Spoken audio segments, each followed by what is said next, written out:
Hello friends, स्वागत है आप सभी का प्रेडिक्शन पॉइंट चैनल का नया वीडियो पर। तो दोस्तों इस वीडियो में डिस्कस करने वाले हैं एमएससी वर्सेस एसजेडीसी के बीच में जो ढाका T20 लीग का कल का मैच खेला जाएगा, उसके लिए सारे प्लेयर्स के अभी तक की परफॉर्मेंस, उसके अकॉर्डिंग अच्छी टीम बनाने की कोशिश करेंगे।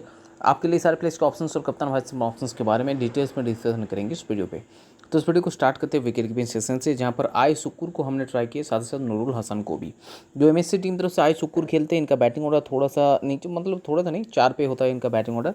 और अभी तक 13 मैचेस टोटल टूर्नामेंट में खेल चुके हैं, जहाँ पर 248 इनके खाते में रन है। तो generally as a top order batsman ही आपके लिए स्मॉल पे अच्छा ऑप्शन हो जाएंगे।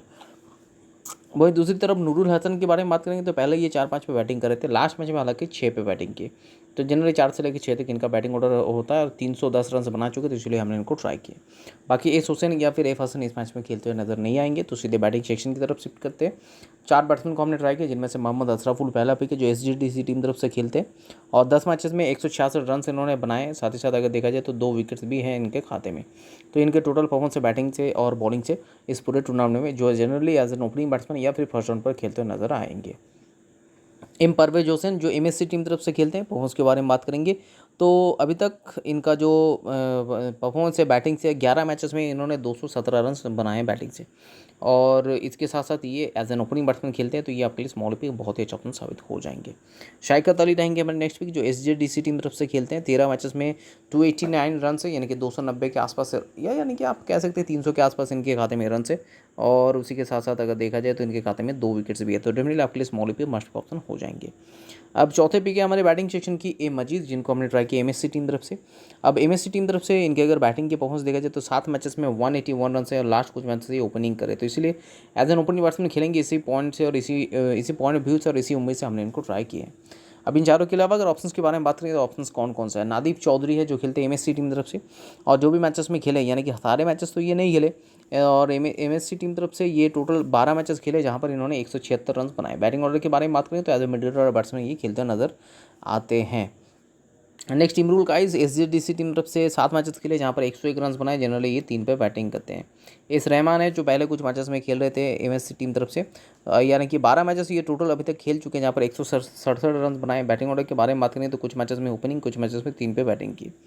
इनके अलावा अगर देखा जाए तो टी हैदर भी है, लेकिन उतने कुछ खास ऑप्शन नहीं होंगे, और ना ही ए मित्रा कोई खास ऑप्शन होंगे। तो सीधे बढ़ रहे ऑलराउंडर सेक्शन की तरफ, जहाँ पर हमने 2 ऑलराउंडर को पिक किया, जिनमें से पहला है जियाउर रहमान, जो खेलते हैं एसजेडीसी टीम तरफ से, और 13 मैचेस में 166 रन इनके खाते में, लेकिन उसी के साथ साथ 11 विकेट्स भी है। तो अगर खेलते हैं डेफिनेटली आपके लिए स्मॉल पे मार्क्स पे ऑप्शन और एक अच्छे कप्तान वाइस ऑप्शन भी हो जाते हैं। नेक्स्ट पिक है महमूदुल हसन, जो एमएससी टीम तरफ से खेलते हैं। इनके अगर परफॉर्मेंस के बारे में बात करेंगे तो महमूदुल हसन 12 मैचेस में 204 रन इनके खाते में, और साथ ही साथ 2 विकेट्स भी इनके खाते में। तो ये 6 पे बैटिंग करते हैं, तो डेफिनेटली आपके लिए स्मॉल पे अच्छा ऑप्शन साबित हो सकते हैं। अब इन दोनों के अलावा अगर ऑलराउंडर सेक्शन की बात करेंगे तो शकीब अल हसन, जनरली लीगली जो है 3 मैचेस का बैन लगा था इनके ऊपर, वो बैन जो है ये रिलीज़ हो गया। लेकिन लास्ट मैच में भी रिलीज़ हो गया था, लेकिन लास्ट मैच में ये नहीं खेले थे। इस मैच में खेलेंगे या नहीं, ये तो लाइन ऑफ आउट होने के बाद ही पता चलेगा। और एक बात जो मैं कहना चाहता हूँ, एमएससी एसजीडीसी यानी कि ढाका की कोई भी मैच हो, लाइन अप्स आउट होने का कोई भी गारंटी यहाँ पर नहीं होता है। तो आप अगर इन्वेस्टमेंट क्या है कम से कम रखिएगा, इन्वेस्ट सबसे कम रखिएगा इस ढाका मैच में। और जनरली ग्रैंड लीग की टीम आप ज्वाइन कर सकते हो, जो कम एंट्री फीस के होंगे। बाकी लाइन ऑफ आउट होने के बाद अगर लाइन ऑफ आउट होते हैं तो बाकी इन्वेस्टमेंट करना, अदरवाइज इन्वेस्टमेंट कम से कम रखिएगा, क्योंकि लाइन ऑफ आउट नहीं आउट होता है तो हमेशा से रिस्की रहते हैं। क्योंकि जैसे कि शकीब अल हसन कल बैन उठ गया है, तो ये खेल भी सकते हैं या फिर नहीं भी खेल सकते, क्योंकि डोमेस्टिक मैचेस है, शायद 1-2 मैचेस में स्किप भी कर सकते हैं। तो इसलिए मेरे हिसाब से इन्वेस्टमेंट कम से कम रखना चाहिए इस मैचेस में, तो यही आपके लिए जो है लाभदायक होगा। तो मेरे हिसाब से इस मैच में इन्वेस्टमेंट कम से कम रखिएगा। अगर लाइन ऑफ आउट होता है तो उसको देखकर आप इन्वेस्टमेंट बढ़ा भी सकते हैं। नेक्स्ट वो ऑलराउंडर सेक्शन में ऑप्शंस होंगे ए हक इनाम, जो खेलते हैं एचडीडीसी टीम तरफ से। परफॉर्मेंस के बारे में बात करेंगे तो अभी तक इनके अगर परफॉर्मेंस देखा जाए तो एचडीडीसी टीम तरफ से ये टोटल इस टूर्नामेंट के बारे में बात करेंगे तो एक ए हक इनाम जो है जनरली बैटिंग करते हैं। जो इनका बैटिंग ऑर्डर है, बैटिंग परफॉर्मेंस है, 13 मैचेस में 96 रन इनके खाते में, साथ ही साथ 7 विकेट्स भी है। तो डेफिनेटली आप इनको चाहे तो ट्राई कर सकते हैं। नासिर हुसैन एसजीडीसी टीम तरफ से ये खेलते हैं, 9 मैचेस में 117 रन, उसी के साथ साथ 2 विकेट्स भी इनके खाते में, चाहे तो इनको भी ट्राई कर सकते हैं। शोभा तो होम में लिया था बैटिंग ऑर्डर, आप चाहे तो इनको ट्राई कर सकते हैं। एमएससी टीम तरफ से ये खेलते हैं। इनके खाते में अगर देखा जाए तो शोभा तो होम 13 मैचेस में 160 रन है, तो डेफिनेटली आप इनको भी चाहे तो ट्राई कर सकते हैं।